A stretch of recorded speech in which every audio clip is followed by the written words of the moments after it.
आज हम श्री सत्यनारायण व्रत कथा का श्रवण करेंगे। तो बोलिए ओम नमो भगवते वासुदेवाय नमः।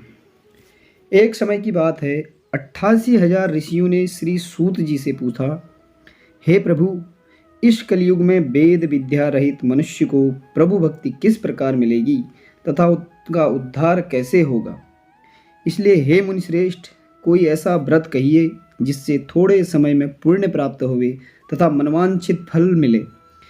ऐसी कथा सुनने की हमारी इच्छा है। तो सर्वशास्त्र ज्ञाता सूत जी बोले, हे वैष्णव में पूज्य, आप सबने सर्व प्राणियों के हित की बात पूछी है। अब मैं उस श्रेष्ठ व्रत को आप लोगों से कहूँगा जिस व्रत को नारद जी ने लक्ष्मी नारायण से पूछा था।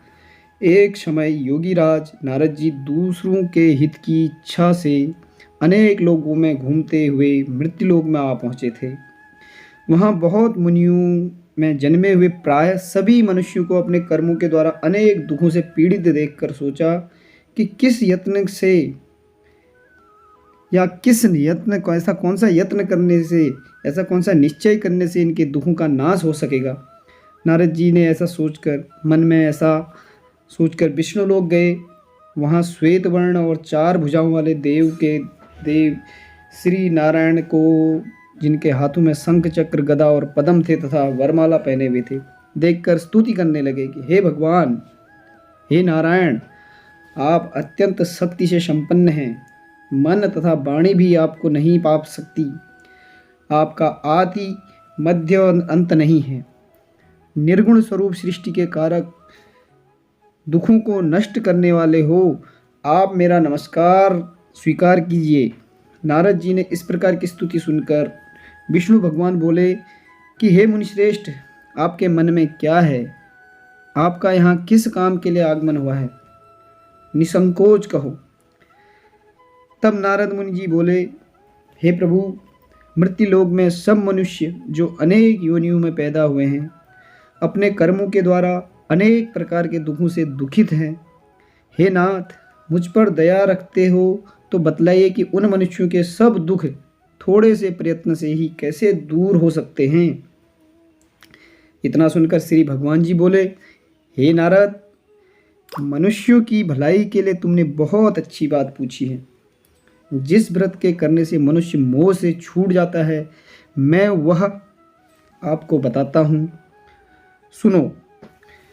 बहुत पुण्य देने वाला, स्वर्ग तथा मनुष्य लोक दोनों में दुर्लभ एवं उत्तम व्रत है। आज मैं प्रेम वश होकर तुमसे कहता हूँ, सत्यनारायण का यह व्रत अच्छी तरह विधान पूर्वक करके मनुष्य तुरंत ही यहाँ सुख भोग कर मरने पर मोक्ष को प्राप्त होता है। श्री भगवान के वचन सुनकर नारद मुनि जी बोले, उस व्रत का क्या फल है, क्या विधान है प्रभु? किसने यह व्रत किया है और किस दिन यह व्रत करना चाहिए? हे भगवान, हमें यह विस्तार से बताइए। तब भगवान जी बोले, दुख शोक आदि को दूर करने वाला, धन धान्य को बढ़ाने वाला, सौभाग्य तथा संतान को देने वाला यह व्रत सब स्थानों पर विजयी करने वाला है। भक्ति और श्रद्धा के साथ किसी भी दिन मनुष्य श्री सत्यनारायण भगवान की शाम के समय ब्राह्मणों और बांधवों के साथ धर्मपरायण होकर पूजा करे।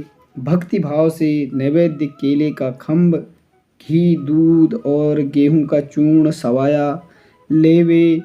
गेहूं के अभाव में सांटी का चूर्ण, शक्कर तथा गुड़ ले और सब भक्षण योग्य पदार्थ जमा करके भगवान को अर्पण कर देवे तथा बंधुओं सहित ब्राह्मणों को भोजन करवाए।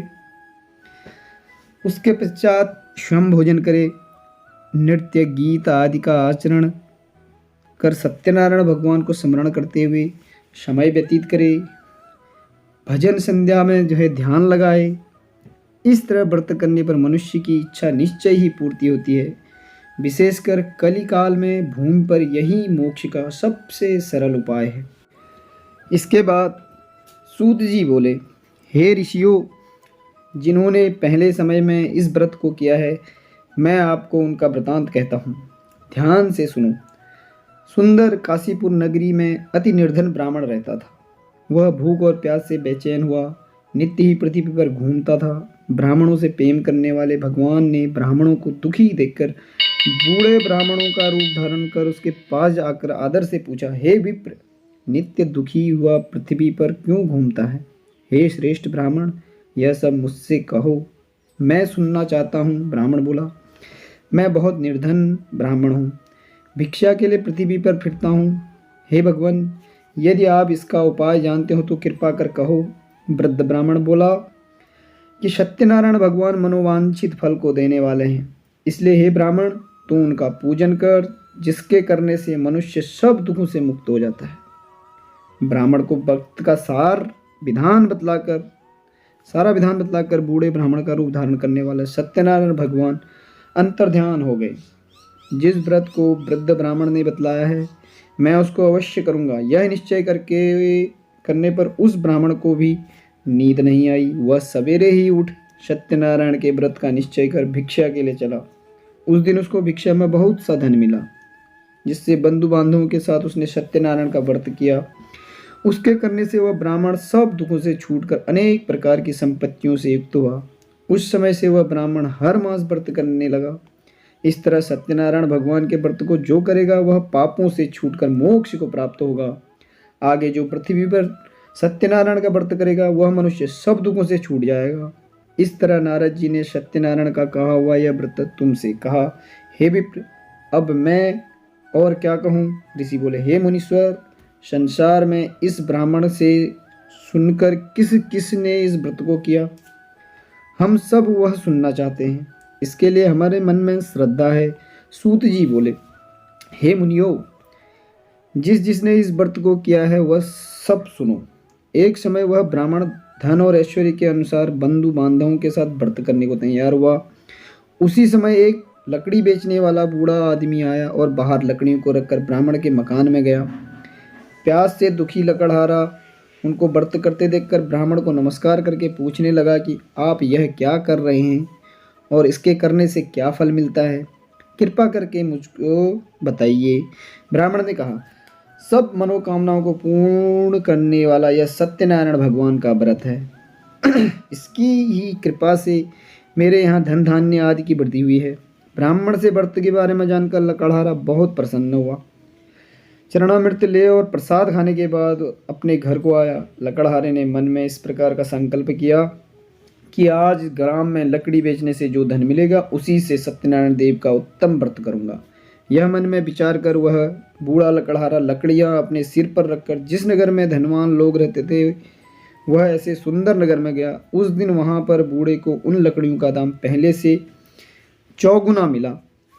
तब वह बूढ़ा लकड़हारा दाम ले और अति प्रसन्न होकर पक्के केले की फली, शक्कर, घी, दूध, दही और गेहूं का चूर्ण इत्यादि जो भी सत्यनारायण कथा में काम आती हैं भगवान के व्रत में कुल सामग्री को लेकर अपने घर गया। फिर अपने भाइयों को बुलाकर विधि के साथ भगवान का पूजन और व्रत किया। उस व्रत के प्रभाव से बूढ़ा लकड़हारा धन धान्य आदि से युक्त हुआ और संसार के समस्त सुख भोग कर वैकुंठ को प्राप्त हो। इसी प्रकार आप लोग भी श्री सत्यनारायण कथा का आयोजन कर व श्रवण कर तमाम सुख शांति धन धान्य से परिपूर्ण होकर आनंद लीजिए। बोल श्री सत्यनारायण भगवान की जय।